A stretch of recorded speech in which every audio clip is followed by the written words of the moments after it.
বন্ধুগণ, যাদবপুর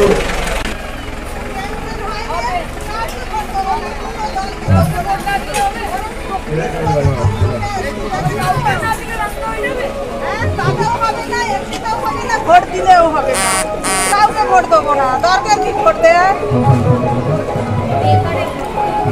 নেই পানীয় জলের ভালো ব্যবস্থা, নেই ভালো রাস্তাঘাট, এলাকার নিকাশি ব্যবস্থা প্রায় ভেঙে পড়ার মুখে।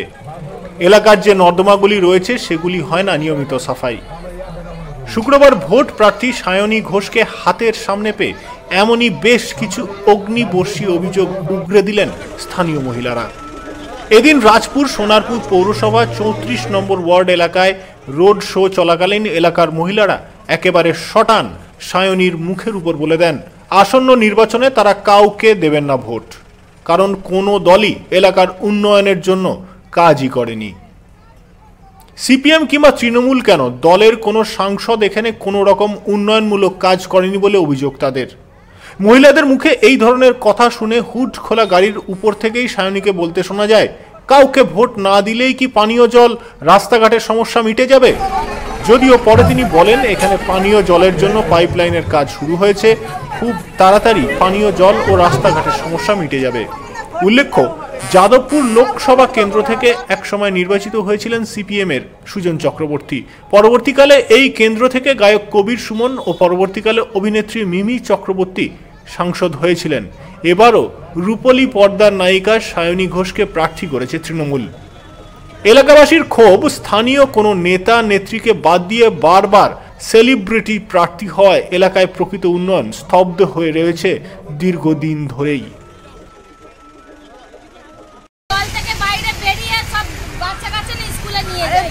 সরকার দিয়েছে, দুয়ারে সরকার দিয়েছে, দুয়ারে সমুদ্র দিয়েছে, কোনো জায়গা নেই, ভোট দিয়ে কোনো লাভ নেই, কোনো পার্টিকে ভোট দেওয়া ঠিক না। সায়নী দিকে কি বললেন আপনারা? ওটাই বলা হয়েছে যে কাউকে ভোট দেব না আমরা। কেন কেন ভোট দেবেন না কেন? এই জল নেই বলে? জল কোথায়? জল পাশার কোনো জায়গা নেই। জলের কথা বলি না, জল কেউই দেবে না, ড্রেন দেয় না, আবার জল ঠিক মতো দেয় না। আপনার নাম? আপনার নাম? আপনি কি বললেন? কি বললেন? হ্যাঁ, ট্রেন আছে, বৃষ্টি হলে ঘরে বেরোতে যাবে। এর আগে সিপিএম ছিল, তারাও করে না, টিউবওয়েলের লাইন পাস হয়ে গেছে, ট্রেনের লাইন পাস হয়ে গেছে। তারপর তৃণমূল এসে 10 বছর মানে রাজা হয়েছে, সে আর চিনতেই পারে না।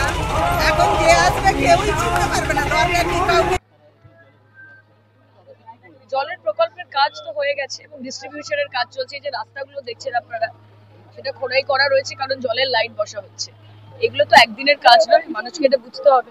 আজকে প্রত্যেকের নিজস্ব সমস্যা নিজস্ব মনে হয়, কিন্তু মমতা বন্দ্যোপাধ্যায় প্রত্যেকটা বাড়িতে পশ্চিমবঙ্গে জল পৌঁছে দেওয়ার কাজ করছে এবং সেটা কমপ্লিট করে দেবে বাই 24।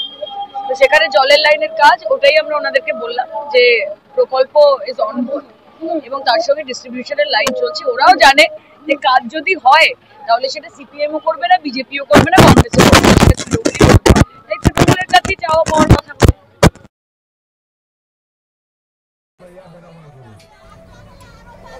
দক্ষিণ 24 পরগনা থেকে নিজস্ব প্রতিনিধির রিপোর্ট, টিভি নিউজ 10।